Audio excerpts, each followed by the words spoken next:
வணக்கம். நீங்கள் இணைந்து கொள்வது நியூஸ் ஃபர்ஸ்டின் பிரதான செய்திகளோடு. உங்களுடன் இணைந்து கொள்வோர் ஜனனி விநாயகமூர்த்தி, சிசிரகுமார் கிருஷான்ராஜ். இன்றைய விரிவான செய்திகளுக்கு செல்ல முன்னர் முதலில் தலைப்புச் செய்திகள். வத்தளை பிரதேச சபையின் வரவு செலவு திட்டம் நிறைவேற்றப்பட்டது. பலவந்தமாக நிறைவேற்றப்பட்டதாக பிரதி தலைவர் குற்றச்சாட்டு. 10,000க்கும் மேற்பட்டோருக்கு சுகாதார சேவையில் நியமனம். 7 வருடங்களுக்கு பின்னர் ஆஷஸ் தொடர் ஆஸ்திரேலியா வசம்.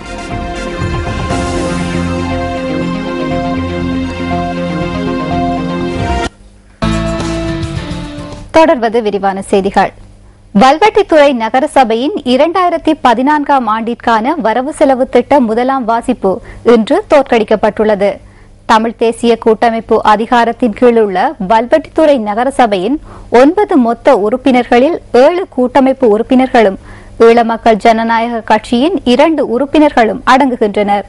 நகரசபை தலைவர் நடராஜா ஆனந்தராஜாவினால் சமர்ப்பிக்கப்பட்ட வரவு செலவு திட்டத்திற்கு எதிராக கூட்டமைப்பின் 5 உறுப்பினர்கள் வாக்களித்ததுடன் 2 பேர் ஆதரவாக வாக்களித்துள்ளனர்.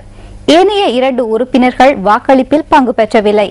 வத்தளை பிரதேச சபையின் வரவு செலவு திட்டம் இன்று 2வது வாக்கெடுப்பின் போது நிறைவேற்றப்பட்டுள்ளது. எனினும் தான் உள்ளிட்ட 4 சபையில் நுழைவதற்கு அனுமதி வழங்காமல் பலவந்தமாக வரவு செலவு திட்டத்தை நிறைவேற்றிக் கொண்டுள்ளதாக பிரதி தலைவர் கூறினார். வத்தளை பிரதேச சபையின் வரவு செலவு திட்டம் மீதான 2ஆம் வாக்கெடுப்பு இன்று நடைபெற்றது. வரவு செலவு திட்டம் மீதான 1ஆம் வாக்கெடுப்பு தோல்வி அடைந்திருந்தமை குறிப்பிடத்தக்கது. வத்தளை பிரதேச சபைக்கு முன்பாக ஒன்று கூடிய சிலர் பிரதேச சபையின் தலைவருக்கு ஆதரவு தெரிவிக்கும் வகையில் ஒன்று கூடியிருந்தனர். இந்த தலைவர் எமது கிராமத்திற்கு சேவையாற்றியுள்ளார். வெள்ள அனர்த்தம் ஏற்பட்டால் மக்களுக்கு உதவி புரிவார். வீதிகளுக்கு கான்கிரீட் இட்டுள்ளதுடன் குடிநீர், மின்சாரம் என்பவற்றையும் வழங்கியுள்ளார். வரவு செலவு திட்டம் மீதான 2ஆம் வாக்கெடுப்பிற்காக வத்தளை பிரதேச சபையின் உபத்தலைவரும் மேலும் 2 உறுப்பினர்களும் சபைக்குள் செல்ல முற்பட்ட போதிலும் அங்கு கூடியிருந்தவர்கள் அவர்களுக்கு உள்ளே செல்ல அனுமதிக்கவில்லை. இதன்போது உபத்தலைவர் பிரதேச சபைக்கு முன்பாக அமர்ந்து கொண்டு உள்ளே செல்ல அனுமதிக்குமாறு கேட்டுக்கொண்டார்.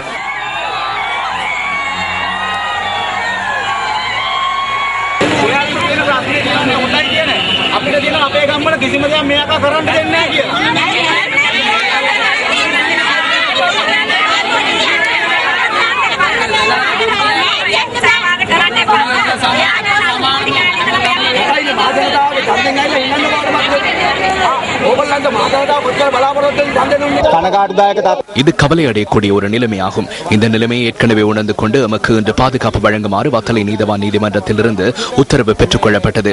இன்று கண் முன்பாகவே ஜனநாயக உரிமைகள் மீறப்பட்டுள்ளன என்று சட்டம் சீர்குலைந்துள்ளது. போலீசார் பார்த்துக் கொண்டுள்ளனர். எமக்கு வாக்களிக்கும் உரிமை இல்லாமல் போயுள்ளது. நாமும் மக்கள் பிரதிநிதிகளே, எமக்கு அந்த உரிமை இருக்க வேண்டும்.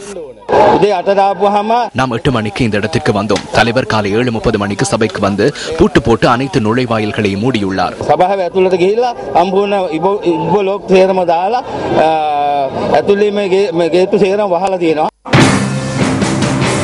உறுப்பினர்களின் எதிர்ப்பினை அடுத்து அந்த 3 உறுப்பினர்களையும் சபையினுள் அழைத்துச் செல்ல போலீசார் முயற்சி செய்தனர்.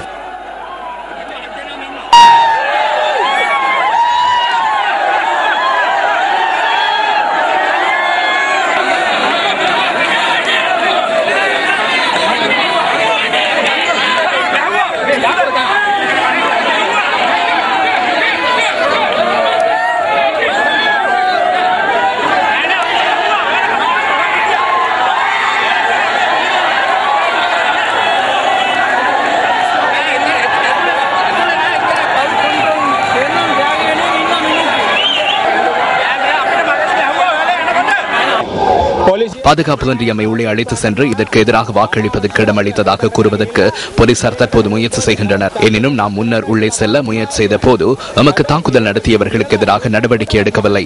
போலீசார் இங்கு இரட்டை வேடத்தில் செயற்படுகின்றனர். பின்னர் மேலதிக அதிகாரிகள் சிலர் வெளியே வந்து இந்த பிரதேச சபை உறுப்பினர்களை உள்ளே அழைத்துச் செல்ல முயற்சி செய்தனர்.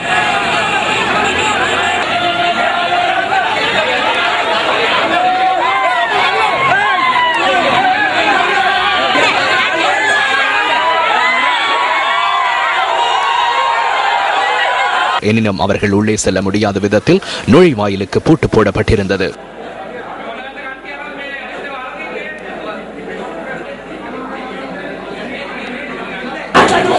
ගිහිල්ලා මේ තුන් දෙනාම මේ පස්සෙන් ආරක්ෂා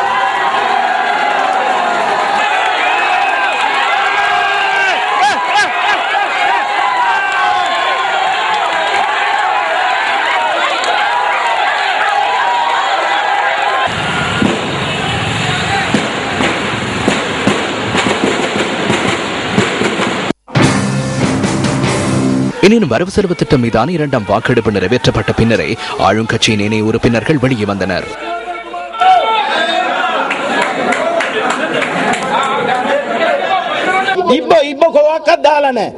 எனினும் அதற்கு மாறான கருத்தொன்றை அவர் பின்னர் இங்கு தெரிவித்தார். மக்களுக்கு வர முடியாத விதத்தில் நாம் நுழைவாயில்களுக்கு பூட்டு போட்டோம். 2000 பேர் உள்ளே வந்து ஏதாவது நடந்தால் நானே பொறுப்பு கூற வேண்டி ஏற்படும். இந்த கட்சியிலிருந்து சென்ற மூவரையும் நாம் எந்த இடத்திலும் வழிமறிக்கவில்லை. அவர்கள் மக்களை கண்டு திரும்பிச் சென்றுள்ளனர். அவ்வாறு சென்றால் எதிர்க்கட்சி உறுப்பினர்கள் அவ்வாறு வந்தனர். எதிர்க்கட்சியின் 7 பேரும் வந்திருந்தனர்.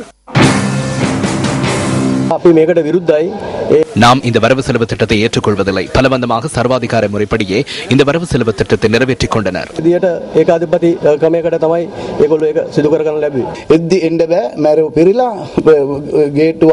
உள்ளே வர முடியாத வகையில் குண்டர்கள் கூடியிருந்தனர்.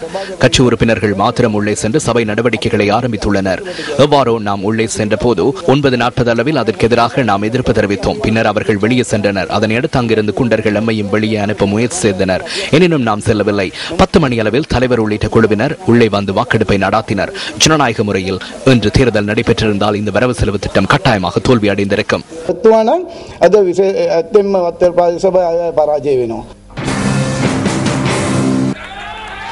வத்தல பிரதேச சபைக்கு ஆதரவாக 8 வாக்குகளும் எதிராக 7 வாக்குகளும் அளிக்கப்பட்டன.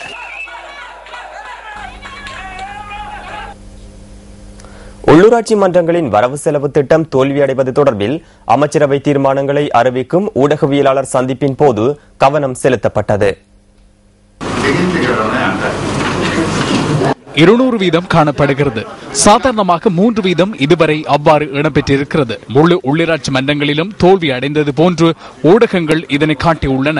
அதுதான் சாதாரண நிலை. இன்னும் 8 மன்றங்கள் மாத்திரமே இருக்கின்றன. ஏனையவற்றில் நிறைவேற்றப்பட்டுள்ளன.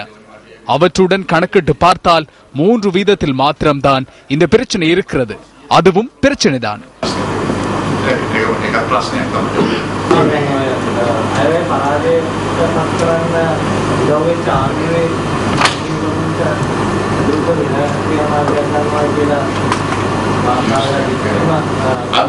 அவர்களை வரவழைத்த பின்னர் கூறுகின்றேன்.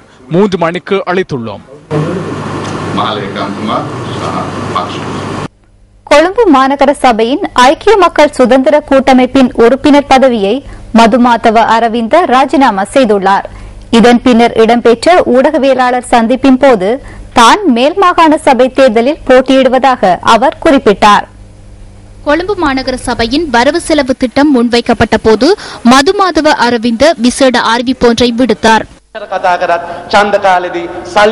நாட்டில் எவ்வாறான கருத்துக்களை வெளியிட்டாலும் தேர்தல் காலங்களில் பணம் இருந்தால் போஸ்டர்களை ஒட்டினால், குடிக்க கொடுத்தால், மாலையை அணிவித்தால், பட்டாசுகளை வெடித்தால் வெட்கமில்லாமல் வாக்களிக்கும் நாடு இது. இதற்கு எதிராகவே நான் செயற்பட விரும்புகிறேன். மீண்டும் ஒரு பாடத்தை கற்பித்துக் கொடுக்கவே எதிர்பார்க்கின்றோம்.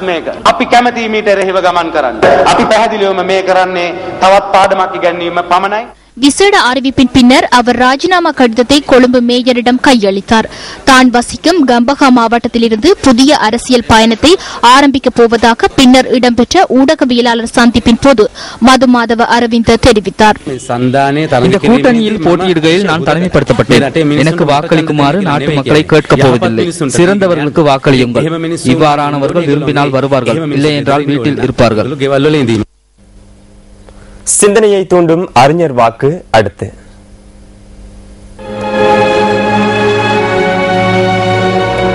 காலத்தின் மணற்பரப்பில் உன் கால் சுவடுகளை பதிக்க விரும்பினால் உன் கால்களை இழுத்து இழுத்து நடக்காதே. கலாநிதி அப்துல் கலாம், இந்தியாவின் முன்னாள் ஜனாதிபதி. உங்கள் மனம் கவர்ந்த பொன்மொழிகளை நியூஸ் ஃபர்ஸ்ட் சக்தி அறிஞர் வாக்கு பகுதிக்கு அனுப்பி வையுங்கள். மின்னஞ்சல் முகவரி newsfirst@maharaja.lk. சுதந்திர சுகாதார சேவையின் ஒளிமயமான காலம் உதயமாகியுள்ளதாக ஜனாதிபதி மஹிந்த ராஜபக்ச தெரிவிக்கின்றார். கொழும்பு சுகததாச உள்ளரக விளையாட்டரங்கில் நடைபெற்ற வைபவம் ஒன்றிலேயே ஜனாதிபதி இதனை குறிப்பிட்டார்.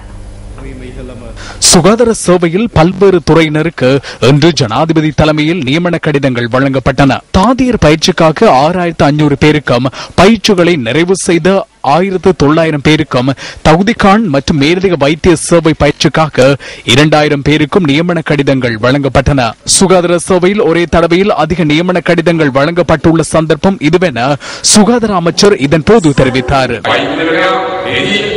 சிறந்த சுகாதார சேவையை வழங்கும் பொறுப்பு வைத்தியர்கள், தாதியர்கள், தகுதிகான் மற்றும் சிற்றூழியர்கள் என அனைவருக்கும் உள்ளது. நாம் தேவையான வளங்களை பெற்றுத் தருவோம். தேவையான முகாமைத்துவம் மற்றும் நிர்வாகத்தை கொண்டு நடத்துவோம். கொள்கை வகுப்பு மற்றும் அவற்றை நடைமுறைப்படுத்தல் இவை அனைத்தையும் நாம் செய்வதனை போன்று உயர் தரத்திலான சுகாதார சேவையை மக்களுக்கு வழங்குவது அனைத்து சுகாதார ஊழியர்களினதும் கடமையாகும். சுதந்திர சுகாதார சேவையின் ஒளிமயமான காலம் இதுவென்று கூறினால் அதில் தவறில்லை என்று நான் நம்புகின்றேன். இவ்வாறு புதிதாக நியமனம் வழங்கப்பட்டுள்ளோருக்கு சம்பளம் வழங்குவதற்காக சராசரியாக மாதாந்தம் 17 கோடி ரூபாய் தேவைப்படுகின்றது. இதனை தொழிற்சங்கங்களின் தலைவர்கள் நினைவில் வைத்துக் கொள்ள வேண்டும். இந்த சுமையை எம்மால் தாங்கிக் கொள்ள முடியும். ஆனால் சில வேளை அது முடியாமல் போகின்ற சந்தர்ப்பங்களில் அந்த சுமையை தாங்கிக் கொள்ள முடியாது.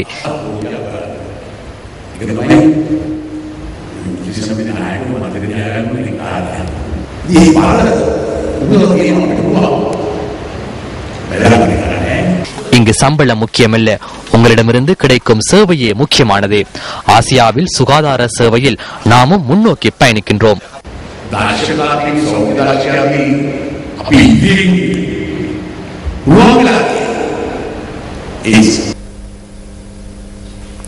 யாழ் போதனா வைத்தியசாலையின் தொண்டர் ஊழியர்கள் ஆரம்பித்துள்ள கவனஈர்ப்பு போராட்டம் 5வது நாளாக இன்றும் முன்னெடுக்கப்படுகின்றது. இதனால் வைத்தியசாலையின் அன்றாட நடவடிக்கைகள் பாதிப்படைந்துள்ளதாக எமது செய்தியாளர் தெரிவிக்கின்றார். யாழ் போதனா வைத்தியசாலையில் தொண்டர் ஊழியர்களாக கடமையாற்றி வரும் 240க்கும் அதிகமான ஊழியர்களால் இந்த கவனஈர்ப்பு போராட்டம் முன்னெடுக்கப்படுகிறது. தம்மை சேவையில் நிரந்தரமாக்குமாறு வலியுறுத்தியே இவர்கள் இந்த போராட்டத்தில் குதித்துள்ளனர். கடந்த 13ஆம் தேதி ஆரம்பிக்கப்பட்ட இந்த கவனஈர்ப்பு போராட்டம் இன்று 5வது நாளாகவும் முன்னெடுக்கப்பட்டுள்ளது.